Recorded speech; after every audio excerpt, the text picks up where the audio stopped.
All right, go to South Carolina. What is the marshy coastal region of South Carolina? The Outer Banks. That is North Carolina. Dang it.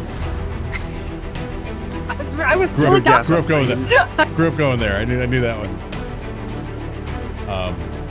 Might not get this one. It's called the Low Country, which sounds bad, but everybody calls it that. In fact, I've been to a Low Country shrimp boil, which is delicious. South Carolina's got good food. Yeah. Great cities. Charleston's a wonderful city. I'd highly recommend everybody go to Charleston. It's just beautiful. All right, which major North American river has its headwaters at Lake Itasca in Minnesota? Mighty Mississippi. What are the mansions in Newport, Rhode Island famous for? Being very old. Yes. Pretty sure Taylor Swift has a mansion there. Really? Americans are capable of achieving extraordinary things when they have the freedom and opportunity to do so. This is American Potential. Hey everyone, welcome to the American Potential Podcast. I'm your host, David Fromm. Today we're going to test your state trivia knowledge because this episode is another in our 50 Stars, 50 Stories series. If you don't know what the series is, what we do is ask questions about states that joined the Union that month. And for May, there are 4 states. One is well known for the start of a war. One has a well-known industry that relies on hops, barley, and yeast. One has 400 miles of coastline, and the last is known for its lakes. So, do you know which states we will be asking questions about today? Well, you're about to find out. So, let's bring on our 2 guests. The first is Megan Novak, who is the State Director for Americans for Prosperity, Wisconsin. And the second is Jake Coleman, who is the State Director for Americans for Prosperity, Minnesota. 2 of the states we'll be talking about today. Jake, Megan, welcome. Thanks for joining. Thanks for having us. Thanks for having us on, David. Well, I'm very excited for our continuation of our series I've been doing throughout this whole year, celebrating America's 250th birthday, celebrating, kind of getting into some trivia about all the different states based on when they joined in the which month they joined the Union. So there are 2 other states other than Wisconsin and Minnesota, your states. There are 2 other states that joined in May. Do either of you know which states they are by chance? I'll give you a hint. One was May 4th, 1776. So it was an early adopter. Rhode Island. Yes. Nice one. Rhode Island. We just start out strong, Megan. Woof. The other one was involved in the beginning of the Civil War. Can you guess that one? Southern state, Tennessee. Nope. It's where the first shots were fired. I got nothing. It has a northern relative of a similar name. South Carolina. West Virginia? South Carolina. 2 for 2. Western relative. I'm quitting. I'm done. Yeah, way to go. The Wisconsin education system is looking good. Okay, Jake, this one's for you. Do you know when Minnesota joined the Union? I want to say May 11th, 1858. Wow, you got May 11th even. That was great. That was pretty solid. Yeah, 1858. So, Megan, how about Wisconsin?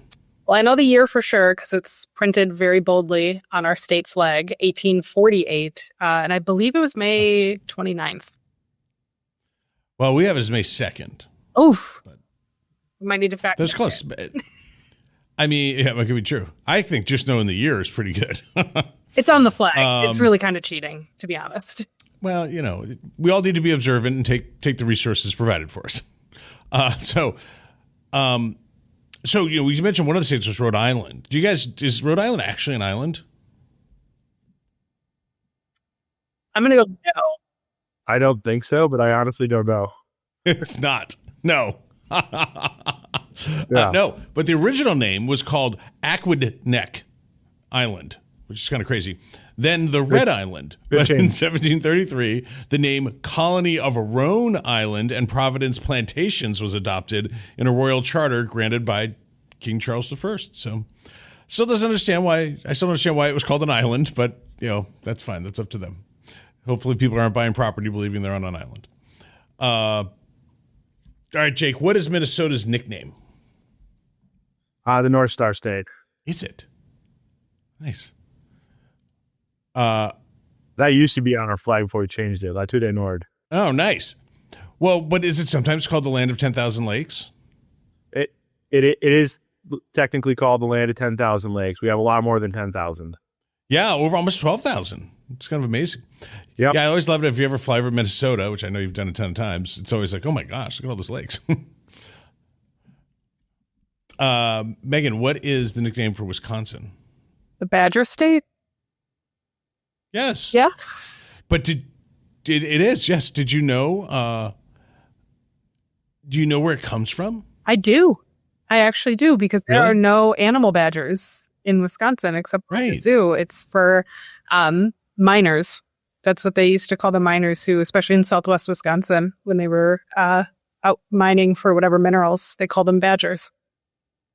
Yeah, during the winter, when they didn't have shelter, they went and lived in the tunnels like badgers. Yeah. That's crazy. Someone should tell University of Wisconsin that their mascot's all off. You have like a miner. We should. That'd be cool, actually. Yeah, sounds like a capability building petition for the Wisconsin chapter. It's going to be part of our energy abundance initiative as well. So, why is Wisconsin known as the dairy state? Not only do we have the happiest cows in the country, I'm looking at you, California. We also make a lot of cheese, and we eat a ton of cheese, like an obscene amount of cheese. Most Wisconsin make. That's true. As someone who lives in a neighbor to the south, I can attest that when we drive up there, we stop. There's entire stores just dedicated to cheese, and it's glorious. Do you stop at the Cheese excellent. Castle on your way into Wisconsin? I have stopped there. Yes, the Mars Cheese Beautiful Castle is pretty fantastic. Yeah, I've also stopped at the massive flea market that's on the way up 94 too. Yeah, Wisconsin, little known fact, has over 1.2 million dairy cows. It's pretty impressive. Not enough. So More. I'm on board. So, Jake, in 1803, there's a land deal that brought most of Minnesota under U.S. control, but it's kind of counterintuitive because of its name. What land deal was that? Louisiana Purchase? Yeah. No idea it went up that far. It's incredible. Yeah, it's basically like a third of the United States, just that stripe right up the middle. Consider myself the historian. Huh. Okay, going to South Carolina. That was the first state to do what in December of 1860? Secede from the Union? Yes. Wow. Okay. Yeah, I've never even been to trailblazers. South Carolina, so Nicely this done. is really exciting for me. I have. So I feel bad we're kind of bashing South Carolina a little bit over the Civil War, but it's a beautiful state. Yeah, it's actually a really wonderful state, and they're doing a lot of great stuff there. So, let's not beat them up too much. And they came back to the Union in 1868, so that was a good step forward. So Rhode Island was the first colony to do what on May 4th, 1776?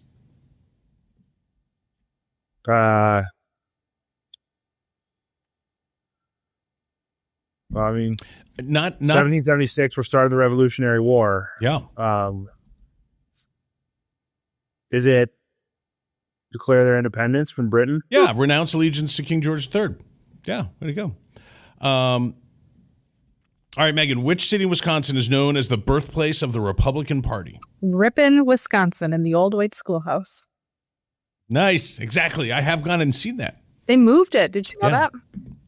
No, I did not know that. Yeah. They were going to tear it down, and they were able to save the building and move it to a new location so people can still go visit. Nice. Well, look, I mean, I know that Minnesota's the land of 10,000 lakes, but Wisconsin has a lot of beautiful spots, beautiful lakes. And we used to go up to Green Lake, which is near that was nearby Ripon, and we were able to go and see the birthplace of the Republican Party. But I have to say, Wisconsin has a ton of beautiful places to spend, especially in the summertime. I'm pretty sure I would bet a lot of money that we actually have more lakes than Minnesota.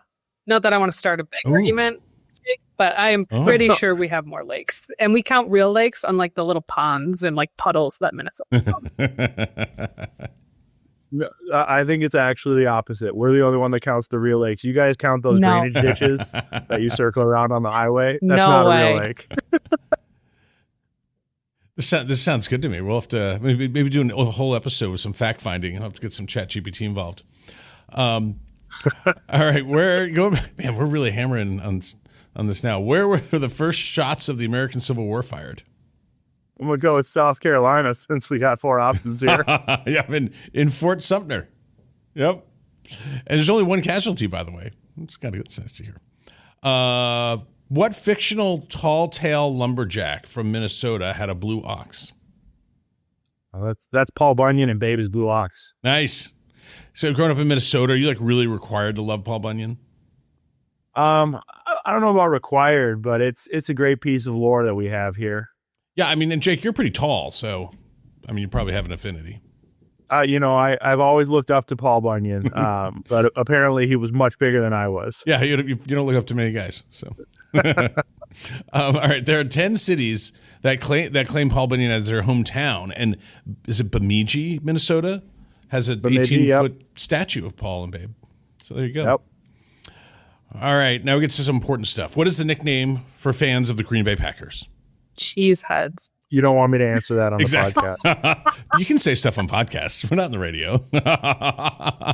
This is an appropriate Also place. see winners. Loyal fans. Okay, we'll stick with cheeseheads. That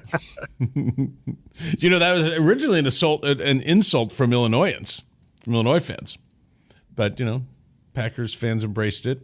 Although, have you noticed, I've kind of loved that Chicago Bear fans and stuff have started wearing cheese graters as hats. That's kind of funny. I've seen that. We're just missing Tim for the whole NFC North here, by the way. Yeah, I'm kidding. All right. What massive shopping complex in Bloomington, Minnesota opened in 1992? The Mall of America. Yep. Largest mall in America for now. They're always building a new one, but we're about to double its size by adding a water park to it. Really?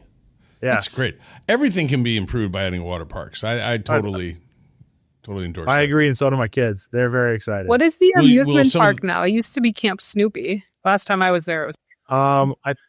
It used to be Camp Snoopy. That was how it started. I think then it went to Camp Nickelodeon for a while. I think it may still be that, but I'm not sure. It's been a few years since I've been to that. So, Jake, when they have the water park and they have like a big tidal pool or something, will you guys count that as a lake? That is not technically a lake. For Minnesota standards, It probably is 2 lakes. I was just checking. Yeah. All right. What island chain in Wisconsin on Lake Superior is a national lakeshore? The Apostle Islands. Yeah. I was not aware of them. It's on my bucket list to go up. It's only every 6 years they manage to open it in the winter when the lake freezes enough, and it has to be the perfect conditions to go see. They're called the ice caves up there, and I've never been able to make it because it's okay, perfect conditions tomorrow. We're open for 2 days, and that's it. And it's the only time you can go there, but it's on my bucket list. Wow, that's cool. I didn't know that. All right, go to South Carolina. What is the marshy coastal region of South Carolina called? The Outer Banks. That is North Carolina. Dang it. I was grew up going there. Grew up going there. I knew that one. I have no idea. It's called the Low Country, which sounds bad, but everybody calls it that. In fact, I've been to a Low Country shrimp boil, which is delicious. That's what they call it. South Carolina's got good food.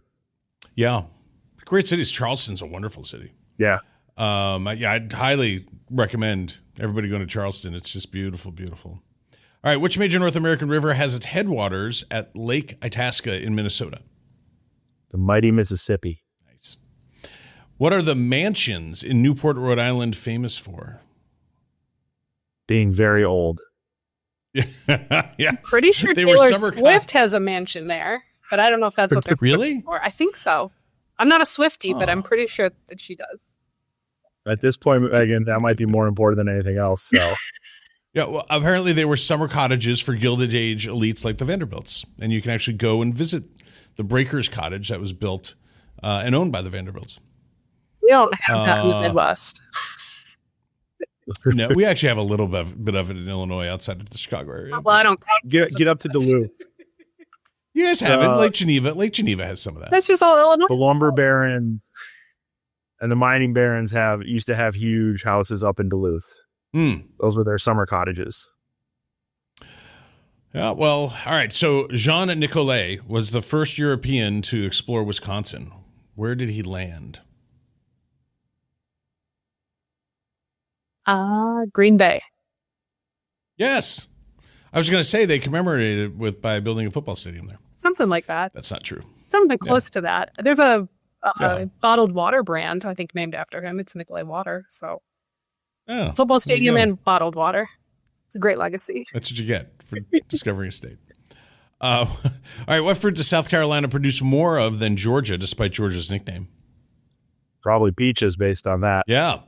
And both are behind California in peach production. That's really insulting for Georgia. Like, man, if you're going to choose something, you might as well really lead the country in it. Ugh. Time to get your game up. Pick it up there. Yeah. All right. What is the name of the popular annual event nicknamed the Great Minnesota Get-Together? The State Fair. Nice. I think it's the largest in the country considering its time frame. I think Texas ends up being a little bit larger overall, but it goes on for a significantly longer time. All right, turning a little to politics. Who was the famous Wisconsin senator known for the Red Scare in the 1950s? McCarthy. Yes, Joseph McCarthy. Which Minnesotan served as vice president and ran for president in 1984? Walter Mondale. Nice.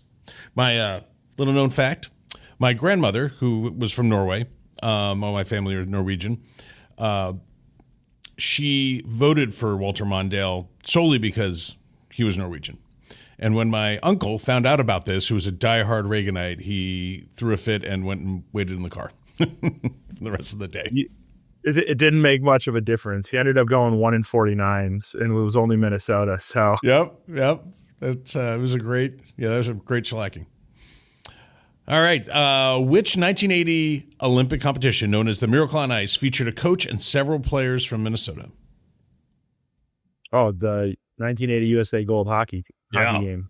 Well, technically it wasn't gold. It was actually a semifinal game before the medal rounds. And then they did win the gold, though.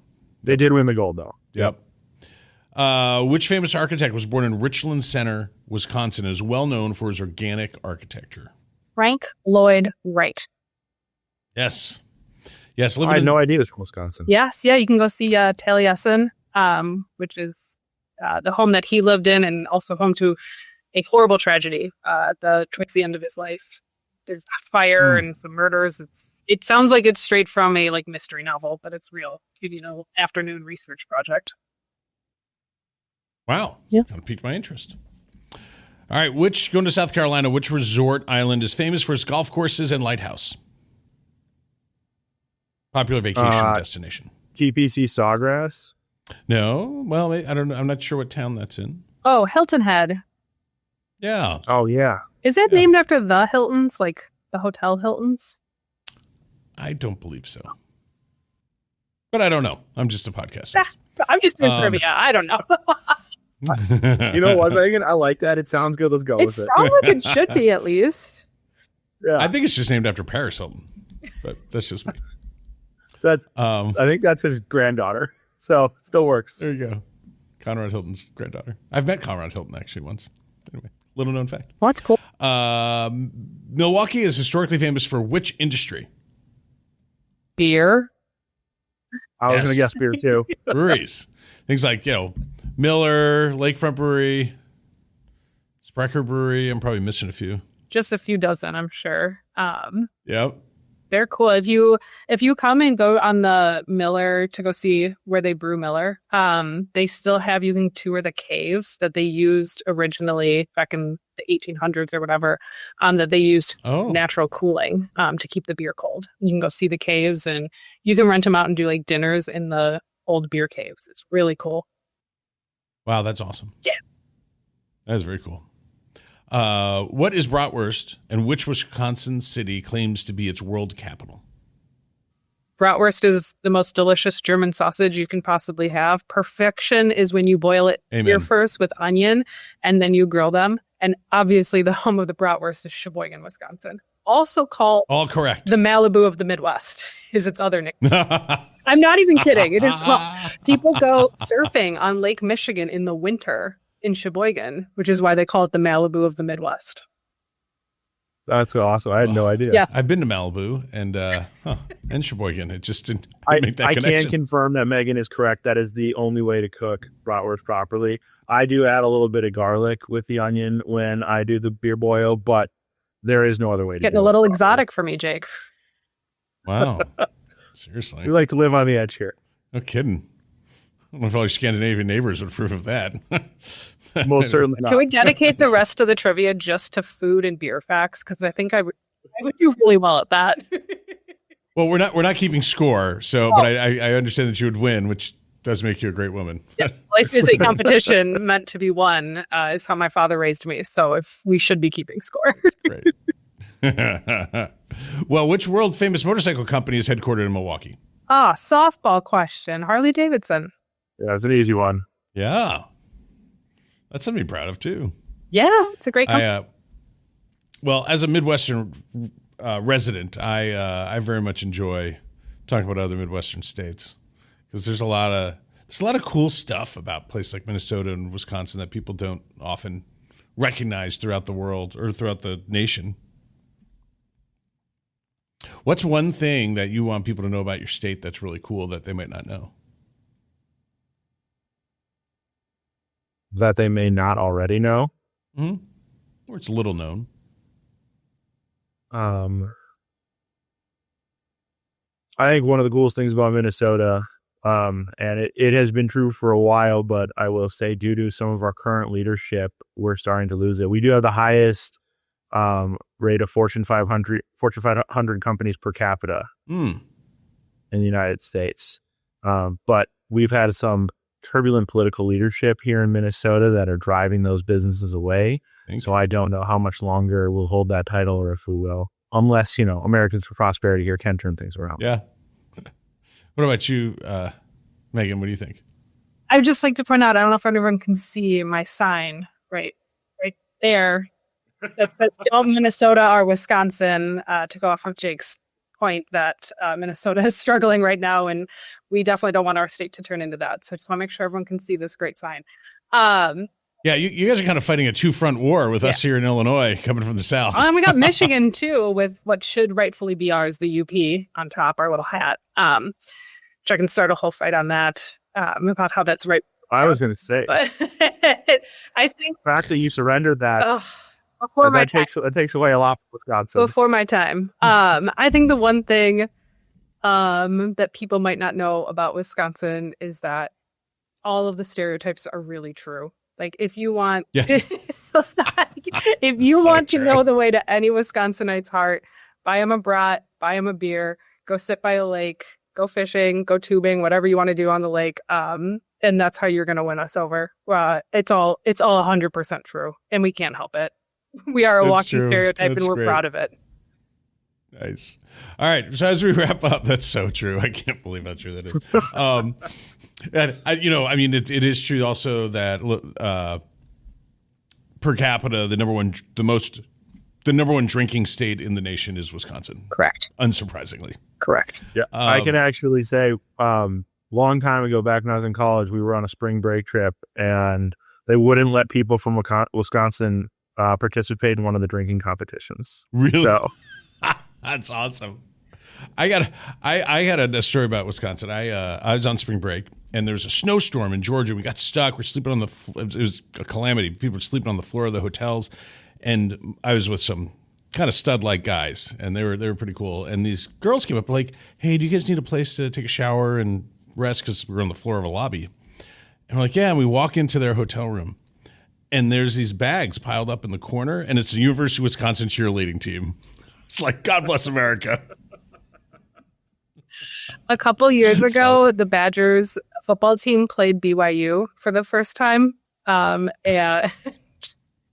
they literally drank every bar near the stadium for BYU out of alcohol. Like by Saturday morning before the game, there was no alcohol left near the BYU campus because of the Badgers. So when I say the stereotype is true, it is really, really true. But we're hardworking, we like to have fun, and we like to eat cheese. And what could be better than that? Nice. I agree with that. So, all right, as we wrap up, Megan, what are you guys working on with AFP Wisconsin?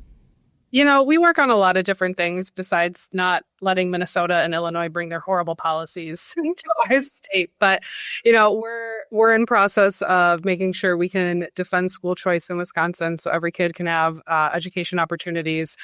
We're fighting back against literally a 400-year property tax hike that was instituted by our governor through a partial veto. Things like that really impact families and their ability to thrive in our state. We don't want young families, senior citizens, anyone else leaving because we don't have the opportunities and we have too high of taxes. And so that's where our focus is right now.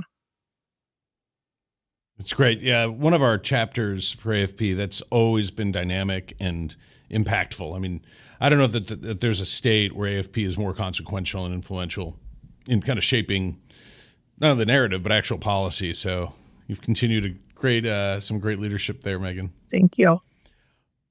Jake, what do you guys, I know, have you guys wrapped up your session? And, No. What are you guys doing? We are in the last week of our session. It ends a week from today.